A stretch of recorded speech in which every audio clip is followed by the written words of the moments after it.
ดเมียนกระดาวก่อกกเศร้าในตะการแตงปรักปรลมในเลือเพลย์ฮอกสมัยอาไตตะสังสาบานตามสำลับในรีรองครูบองไทยโจลเตอจุยบัดบองจีเวิร์ดแดงสาวสดายบาอันมันบานเนะหน้าก็ยกเนียงไอมันบานได้นี่คือเจียเปียสำใดจองกร่อยดอสาฮาวโคคือหนึ่งโปปิงเตาดาวกลุ่มนุ่มรบบอบรอดายเจียอาไตตะสังสามนเปลดอกำบัดประไลจีเวิร์ดตาเมียนเรื่องราวและกำบังเอาไว้คลาเนื้อปีกร่อยเศร้าในตะกรรมปรักประลมดอรนทนนี้ได้บังคับเอาบรอดเจียบองไทยมันเนี่ยเต้ายกจีเวิร์ดเติบโตดำใบกาเปียพโอนใส่ปีกันดับใดอาไตตะสังสาจ่าโสมสวากมเปรยมตุสิชนต่างออกนี่เวลมาการชาแนลสดเทียยูได้เจียตีตังได้แต่งแต่น้อมอกจูนโลกเนี่ยในปอดเมียนทำไมขดาวก่อกกาปัจเจสไนเนื่องกาวิเพียซีจมเรือประจำทั้งไงสำหรับวิดีโอในขนมไทยนี่เยื่อขยมหนึ่งเลิกยกอัมปีกระไนอัมเปอร์หึงสาได้เชียนแต่ดอลกาจะสำหรับคนี้ดอกกูเอาหล่นทดได้เติบตายการลางสระเนื่องกำปงตายเพื่อเอาบองพโอนมหาจุนในตู้เตียงบรรดาสังคมบานสำได้ในกระไดกระดกกระดูหนึ่งสาวสดายเจียตีบัมพอต่อโสมตามด่านในสัจเรื่องลำอัดจมวยขยมบาดอมซีสุธีโดยโตเตนี่เหตุการดอรนทดนิบานการหลังกาลปีปรักประลมเนียเวลีประมาณเชียมองปรำหนึ่ง30 นาทีเติมมองประมวยปรักในทั้งไงอัตตีมาเพย์ประมวยแค่เมษาชนำปีปอนมาเพย์ประมวยในเลือบันดาลเพลย์มหาวิทยาลัยสมัยสถัดในบริซีฮาเรสิดันขนองภูมิเปรตหลังสังกัดเชิงไอคันดังก้าวเรียกธนีพนมปิงตัวอ่องในขนองเศร้าในตะกรรมนิเมียนจำนวนใบเนตีมวยคือเชียนรีรองครูดาเมียนชมุถายีสำนางฮาวยาเมียนอายุมาเพย์บวนชน้ำมกระโบชงกาเฟลวตีปีจนสังใสได้เจียอาไตตะสังสาเมียนชมุถาตอลจันนา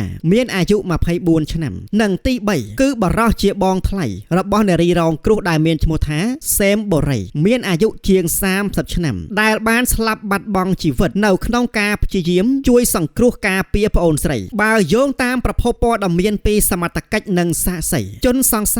นังเดรีรองครัวทลอบเมียนตุ่มเนะตุ่มนองสนาหาหนึ่งคนี้แต่ก็บ้านใจเพลย์คเนียเชียงมวยชนะมาเขยตัวใบเชียยางนาคดีอาไตตะเชียสังสารูปนี้มันโปรมันจับตรำนิโนเตดาวใต้แต่ตามโมกรมขานกลมเรียมกลมหายหนึ่งปอนปองสำลับเดรีรองครัวหนึ่งกรมครัวสาเชียจานเลิกเชียจานสาระโคดดอลค้างครัวสาเดรีรองครัวทลอบบานดะเปียบันดังเต่าการสมัตเกจรุ่ยเมาเขยพองได้เชี่ยแสดงกาปียบทั้งไงตีมาไพ่ปรำคายเมษามนเปลกาไทยจนสังไซบานจิมาโตตามกีบเนรีรองครัวระโคดดอรูปเนียงรถโจลเต่าจรกในขนมซาลักกี้ดำใบสวัสดิ์ผีนั่งบานตูระซับหายบองเพราะบองการหนึ่งบองทลายเอาไอ้หมอกช่วยรำดอกนี่บายโยงตามกาอ่างปีบันไดสังคมเฟซบุ๊กได้เมียนชมุท้าสร้างสั่งได้เต้าเจียสัจเงียดค้างเนรีรองครัวขนมยุบหนูก่อเมียนกาประตายประตอบคเนียคลาคลาการลางพองได้ดาวซาตายบองทลายบานพิจิยมกาเปียพโอนใส่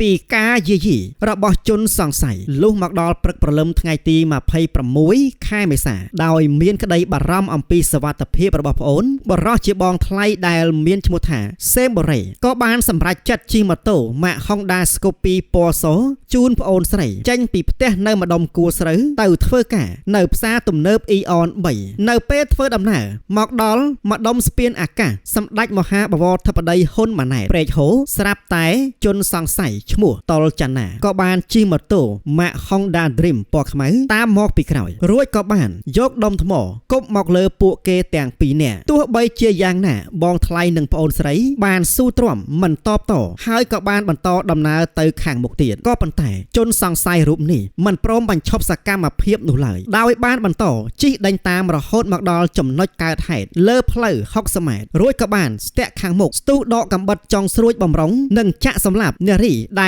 เชียอาไตตะสังสาเนาขนมวินาทีในสกได้สลับหนูบรอดได้เจียบองทลายบานสตูเตยจุยร้อยพโอนใส่จังหายกบานประตายประตอบขณีเชี่ยมวยหนึ่งจนสังใสกาเวตอบขณียางสาหาวบานการหลังบองทลายบานเชี่ยมดันดามโยกำบัดดำใบกาเปียคลูนไอหนึ่งพโอนเชี่ยลัตพอดอสาวสาวบ่มพอดเนี่ยแตงปีเนี่ยบานมดกำบัดร้องระบบถงนหนึ่งบานดูสลับแตงปีเนี่ยในเลดองเพลย์ขนมจำไงปีขณีประมาณเจียปรามเตยปรามวยใหม่ดาวสนามเชียมประละเป็นตีตังการไทยจำนายไอเนรีรองครูได้บ้านรุ่ย រស់ជីវិតដោយសារតែការលះបង់របស់បងថ្លៃត្រូវបានសមត្ថកិច្ចនាំខ្លួនទៅធ្វើការសាកសួរដើម្បីបំភ្លឺបន្ថែមងាកមកស្ដាប់នៅការរៀបរាប់ទាំងទឹកភ្នែករបស់អ្នកស្រីទីនស្រីទូចដែលជាម្ដាយបង្កើតរបស់ជនសង្ស័យវិញរូបគាត់បានអះអាងថាកូនប្រុសរបស់គាត់និងនារីរងគ្រោះធ្លាប់បានសន្សំប្រាក់រកស៊ីជាមួយគ្នាពេលនៅជាសង្សារ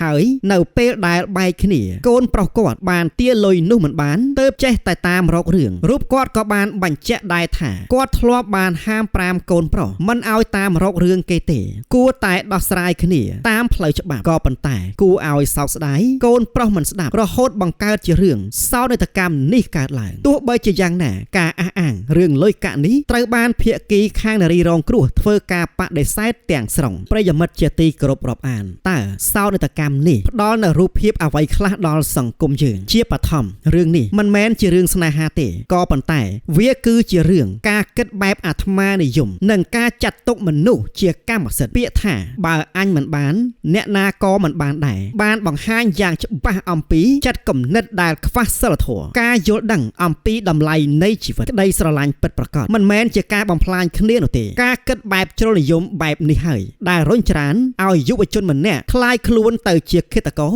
និងបញ្ចប់ជីវិតខ្លួនឯងព្រមទាំងបានអូសទាញជីវិតមនុស្សល្អម្នាក់ដែលជាសសរទ្រូងគ្រួសារគេឲ្យស្លាប់តាមខ្លួនយ៉ាងអយុត្តិធម៌ជាទីបំផុតចំណុចទី2យើងត្រូវពិចារណាគឺប្រសិទ្ធភាពនៃការការពារជនរងគ្រោះភាគីខាងនារីរងគ្រោះបានបញ្ជាក់ថាពួកគេធ្លាប់បានប្តឹងសមត្ថកិច្ចរួចមកហើយជុំវិញការគំរាមកំហែងនេះតើយន្តការនៃការឆ្លើយតបនិងទប់ស្កាត់បទល្មើសហិង្សាក្នុងសង្គមយើងមានភាពរហ័សនិងមានសុវត្ថិភាពកម្រិតណាសម្រាប់ប្រជាពលរដ្ឋដែលកំពុងតែរងនៅការគំរាមកំហែងដល់អាយុជីវិតនេះគឺជាសំណួរដ៏ធំមួយដែលស្ថាប័នពាក់ព័ន្ធត្រូវតែយកចិត្តទុកដាក់ដើម្បីកុំឲ្យមានរឿងរ៉ាវស្លាប់បាត់បង់ជីវិតទៅមានចំណាត់ការកើតឡើងម្ដងហើយម្ដងទៀតជុំវិញហេតុការណ៍នេះមហាជននៅលើបណ្ដាញសង្គមបានសម្ដែងមតិយ៉ាងច្រើនផុសផុលដោយភាគច្រើនបំផុតគឺការចូលរួមរំលែកមរណទុក្ខនិងសម្ដែងនៅការគោរពចំពោះវីរភាពរបស់បងថ្លៃឈ្មោះសេមបូរី